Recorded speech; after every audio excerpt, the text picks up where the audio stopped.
Hello and welcome to this section. In this section, we will learn how to use the formula editor. The content of this section mainly includes the following knowledge points. Firstly, the definition of the formula editor. Secondly, the common functions of the formula editor and its basic usage. Finally, we will talk about the function of formula editor with the application. First, let's come to the definition of formula editor. Its definition is very simple. In a word, in our he code, every assignment window that can be accessed by users is our formula editor. Therefore, you will think about where we can enter a series of contents. It mainly includes the following places. First, the first one, it is our property pane. What is the property pane? It doesn't matter. Let's open the case we made in the last lesson. Let's open the case we just made and press 1 second. Let's see what the property window is. If you look at each widget in the number of objects it has in property pane. If you look at such a property pane, it is a place where we can enter content. This is where our first formula editor was created. It is our property creation.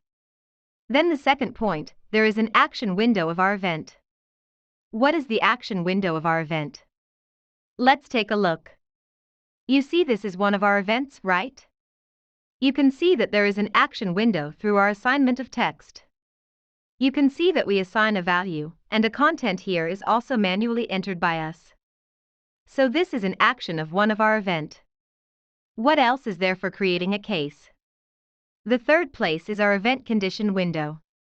Where is the condition window?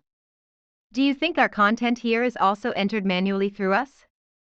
These three places are an entry to our commonly used formula editor. Next, we will explain the common functions of formula editor. The first point is that it can directly input a series of fixed values, and the second point is that it can call a dynamic value. What does the dynamic value contain? We call a series of property of other objects.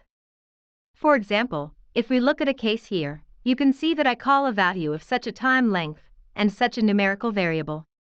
Here we call a property of widget, and then it can select different association parameters in the drop-down menu. In fact, this was also used in our last class. For example, you see, we assign a value to the duration here. Where does the assignment come from? We got its start time through the drop-down menu. Why is there such a refresh interval, trigger times and market start in the drop-down menu? It is because this is a trigger. Under such an action, the trigger can get such three association parameters. So we should pay attention to that in the drop-down menu. For different actions of different widget, its associated parameters are different. Then there is another point. In one of our formula editors, you can use JavaScript math functions and strings, or arrays and other methods and property. Then I will give you a simple explanation of these 3 points in conjunction with our use scenarios. First of all, the first point is to directly enter a fixed value. This is very easy to understand, right? Let's add a button here, for example, a button here, and then pull a text next to the button, and then pull an input box on it. This is the most basic one we do first UI. First of all, let's do the first point, that is, directly enter a fixed value. This is very easy to understand. What's the name of such a button now? It's button, right? We change the name to click. Because we dare to pay a fixed value, the name of a button becomes click.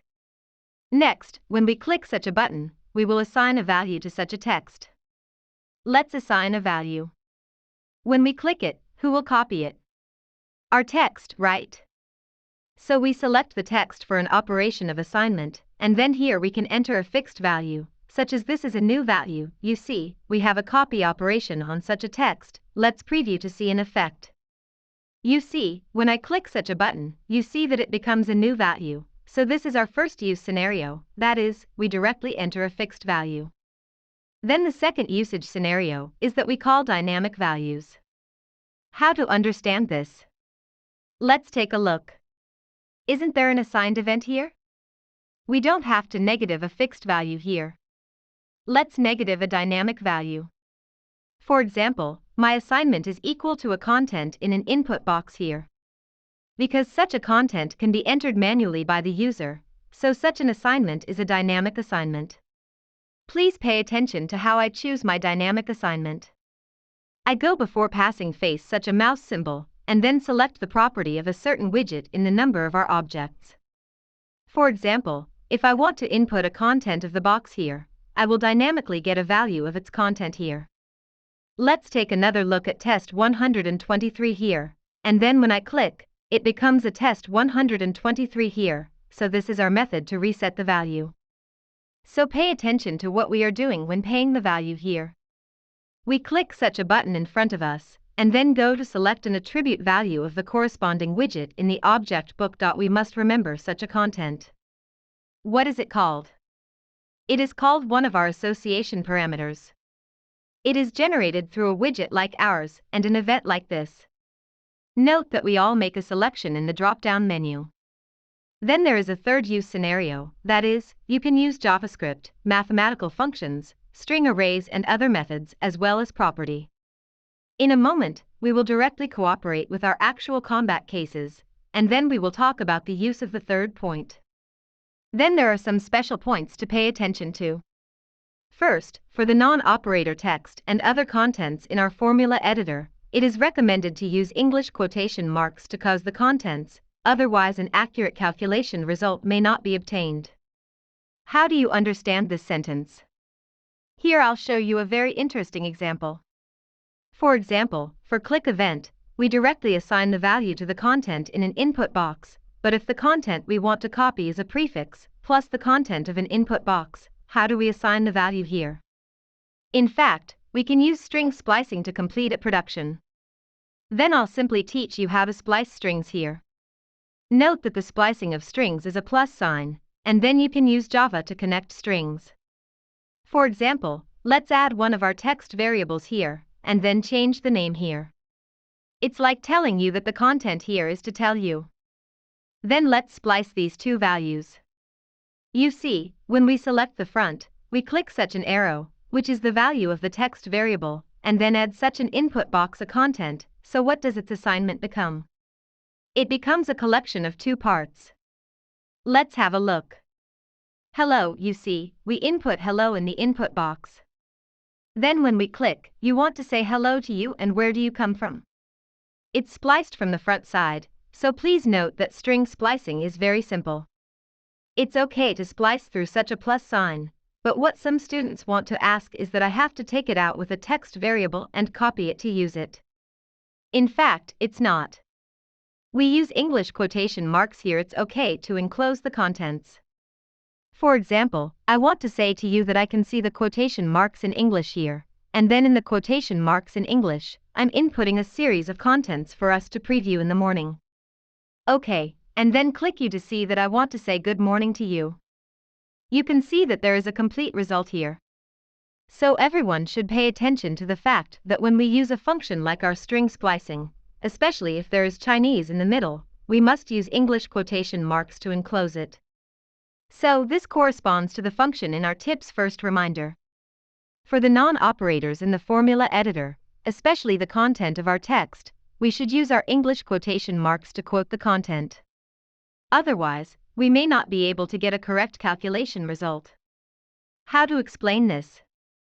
You see, if I didn't use quotation marks here, I'll delete this quotation mark, and then delete the quotation mark here, so that you can see that the whole box will become a red, and tell us that it has become a Chinese variable, and he will directly report an error. You see, when we run, he will also tell us that there is an error in this syntax, so what if we don't want to make such an error and? It's very simple. Let's use English quotation marks to arouse such content. Similarly, a lot of strings can be spliced here. For example, we can add another one here, use quotation mark input method, and then one, Look here, we can have a good noon. Here I want to say good noon to you, You can see that a complete string splicing feature is completed here. Pay attention to the splicing of strings here. Even if I have talked about it, we will also use such a skill when using our binding.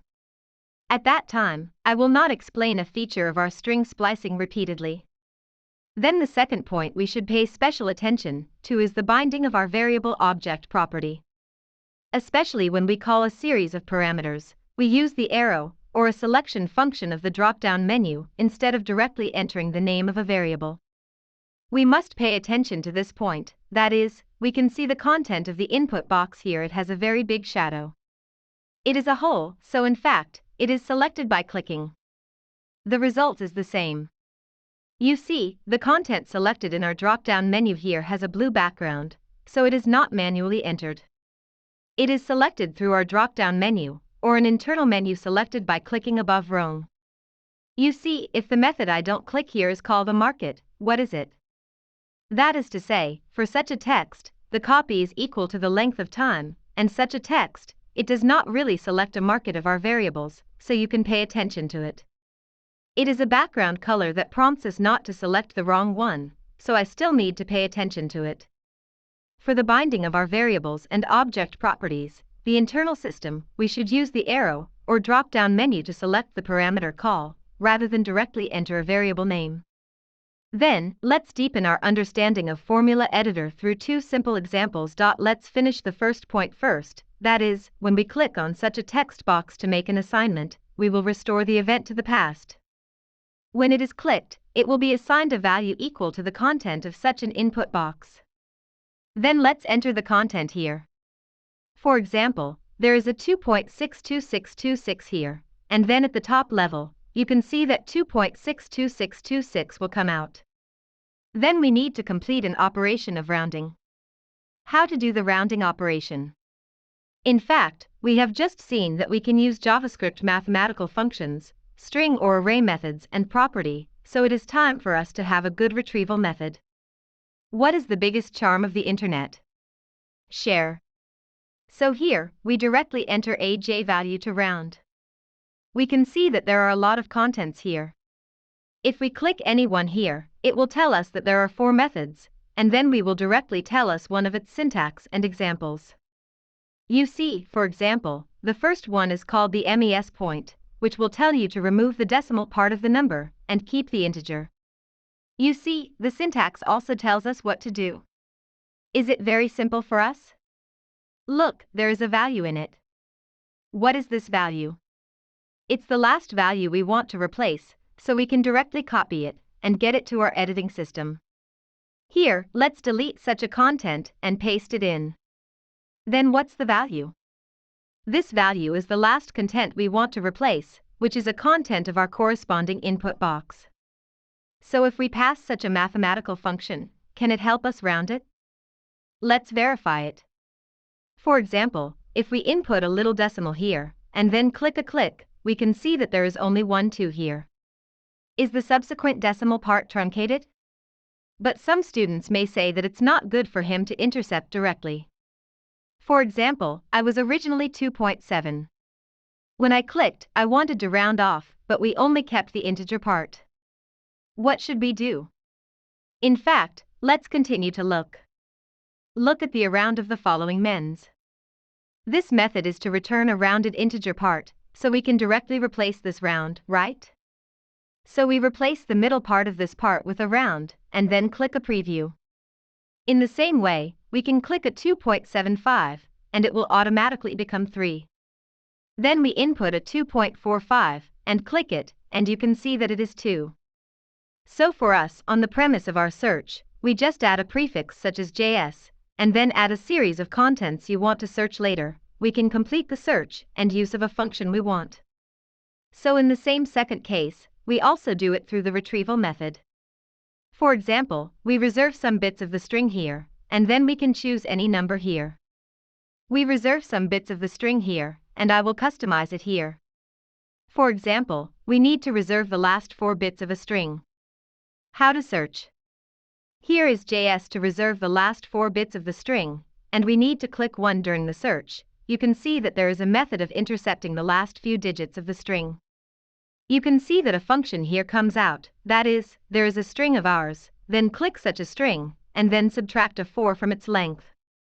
Therefore, similarly, we copy such a content directly come here. Let's pay attention to one thing, that is, we need to look at one of its variables, which is one of our variables. Therefore, it is calculated in the form of variable points. What is the method we used to calculate through our function just now? It's the content in the function brackets, so we mainly need to find the position of our final variable. For example, here is a dot formula, that is, we put it in a dot, and then add such a content, and then there is such a str that is a little stunned. What does this mean? It's actually a length. So here we add it, that is, a content point discussion word in our input box, right? This is exactly the same as that on our side just now, and then we cancel such a semicolon. Then we change such an input box to an input type, and change it to a text again. Let's take a look at the effect in the preview. For example, here we input some values randomly. When we click on it, we can see that it has only 5 key. Do you think it has only one last 4 digits? So you can go through a check in any case cable, and then mainly find a point, that is, whether a variable is used before the point, or in parentheses. After mastering this point, we can use a series of usage methods, such as JavaScript mathematical functions and string arrays, and then help us carry out a series of data processing very conveniently. That's all for this section. Thank you for watching.